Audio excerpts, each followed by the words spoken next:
If you make ads for tech products, you probably know that one of the hardest things is finding a truly creative visual. And I mean, our jobs would be so much easier if we were like consumer brands and we could simply get a nice product shot, slap a logo on it, and call it a day. But unfortunately, we can't, because even the coolest tech products look pretty boring on the outside. But that doesn't mean we're screwed, because this famous line from the movie Forrest Gump can help us create amazing ad visuals. So let me explain. Forrest takes an abstract and confusing concept, like life, and compares it to something familiar and visual, like a box of chocolates.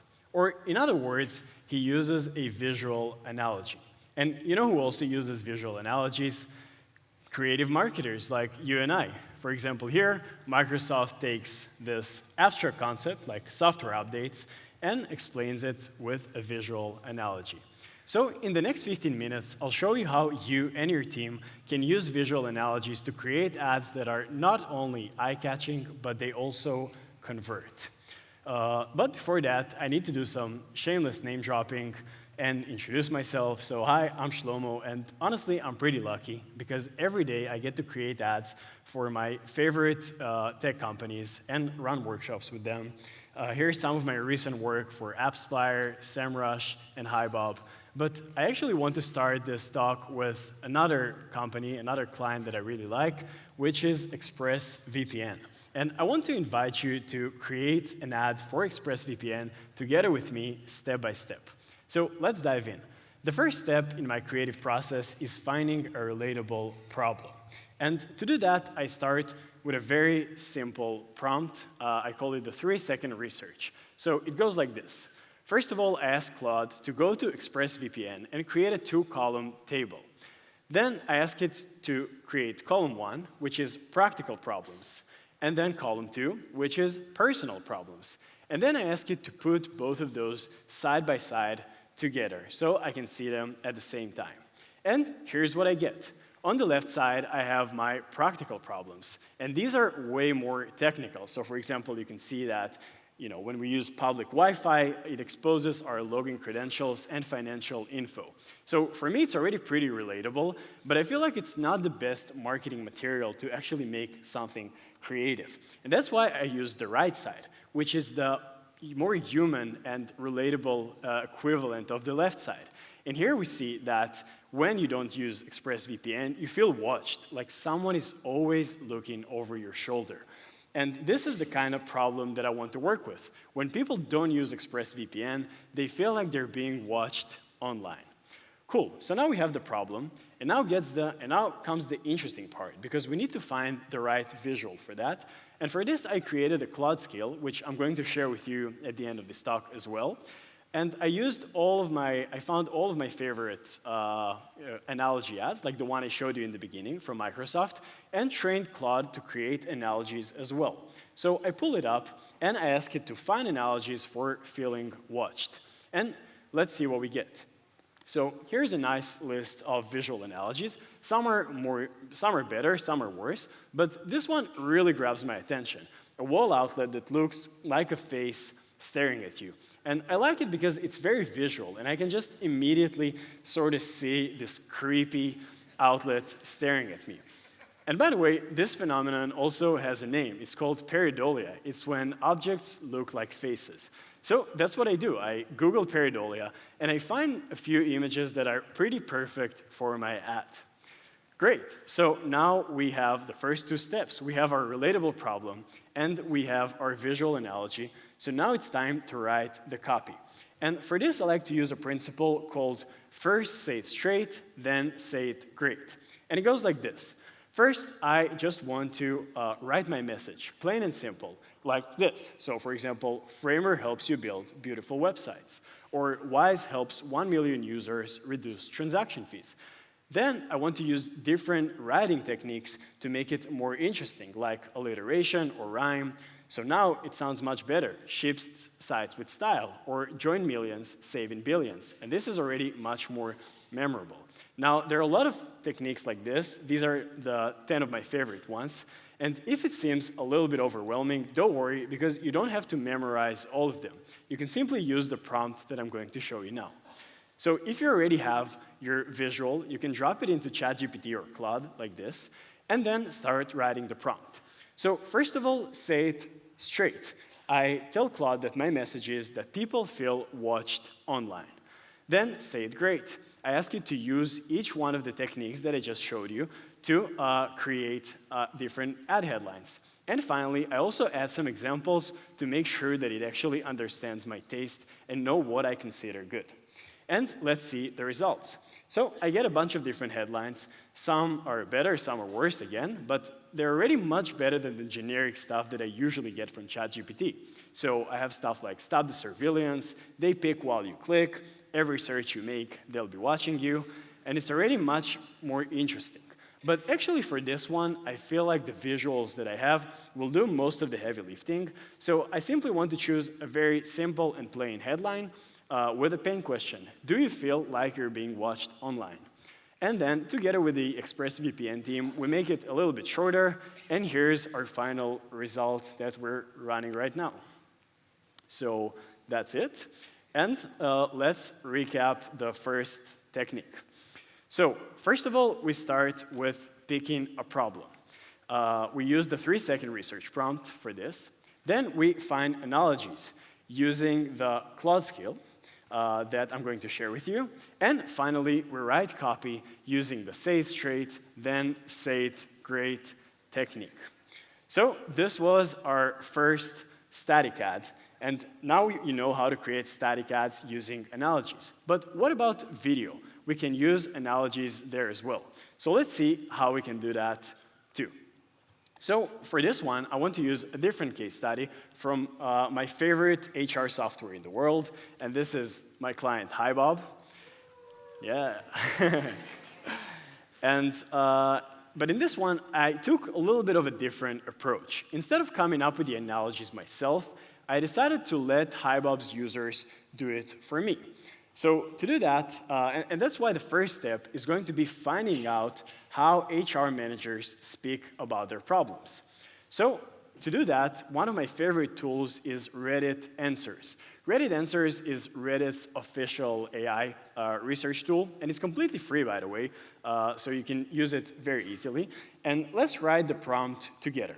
First of all, I ask you to find posts and comments from HR managers sharing real challenges, frustrations, and relatable situations. So I have my task, I have my user, and I have my pain point. And 30 seconds later, I get this nice report with a list of pain points, relevant forums, and specific topics that I can explore. So I started digging in, and I see that something interesting is happening. All HR managers are complaining about one thing: email back and forth. And not only that, many of them call it email ping pong. And email ping pong is pretty interesting because, you guessed it right, this is a visual analogy too that we can use. And in the next 2 steps, I'll show you how I use this analogy to create, how I used it to create one of our best performing campaigns this year. Okay, so now that we have the key visual and the key analogy that we're going to work with, let's write the script and create the storyboard. So before I even start writing anything, I want to define the tension, because every story needs tension, something that would make us care about it. And here the tension is between the employee and the HR manager. So the employee wants to take some time off, and the HR manager is happy with that. But first, she needs him to fill in all the forms manually. And that's a problem because they're not using HiBob. So let's see what happens with that. So how do we turn this tension into a storyboard? First of all, I'm going to use a formula, storytelling formula called PAS. So PAS stands for problem, agitation, and solution. And it's a classic formula that almost every successful ad out there is based on it. People just probably don't even know when they use it. So let's break it down. First of all, I start with the employee. And the employee says, hello, I'd like to request time off. And as he asks that, we can see him serving the ball in their ping pong game. And then the email ping pong begins, because the HR manager says, please complete the request form. But then he says, which form exactly? And then the ping pong escalates and gets much worse, because if that was the problem, then if the first problem is the pain, then agitation is actually twisting the knife, and it gets much worse. So first of all, the HR says, employee absence authorization form V3.2. So the employee says, please find it attached. And then the HR manager says, you appear to have missed section 4B. So the employee says, there is no section 4B on my copy. And so the email ping pong goes on and on and on, until finally we get the solution. And we hear the voiceover guy who says, guys, stop the ping pong. With HiBob, requesting and managing time off takes just a few clicks. And this is our complete storyboard with problem, agitation, solution in just 9 images. And by the way, creating reference images like this for storyboards is one of the most effective ways to sell your ideas to executives. Because if we only use words for our scripts, it's often very hard for people who are not creatives like you and I imagine what's actually happening in the script. And for this, I use a tool that I really like here, and Neta is going to talk about it more soon. But here's my workflow with Weavy here. First of all, I drop my reference image. Then I used a tool that's called Text Iterator. And Text Iterator allows me to run a few prompts at the same time. So I write all the scenes and all the camera angles that I want to have in my storyboard. And finally, I connect it to an image model like nano-banana to show it all together. And basically, with one click, I get my entire storyboard for this one character. So this is a nice shortcut. And now that we have everything, we have our visual analogy, we have our storyboards, it's time to jump into production. So for this one, we produced everything at HiBob's office on their rooftop. And in the beginning, it looked just like this. But here's the final result.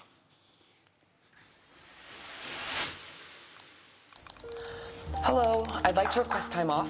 Please complete the request form. Which form exactly? Employee absence authorization form V3.2. Please find it attached. You appear to have missed section 4B. There's no section 4B on my copy. Yes, there is. Guys, stop the ping pong. With HiBob, requesting and managing time off takes just a few clicks.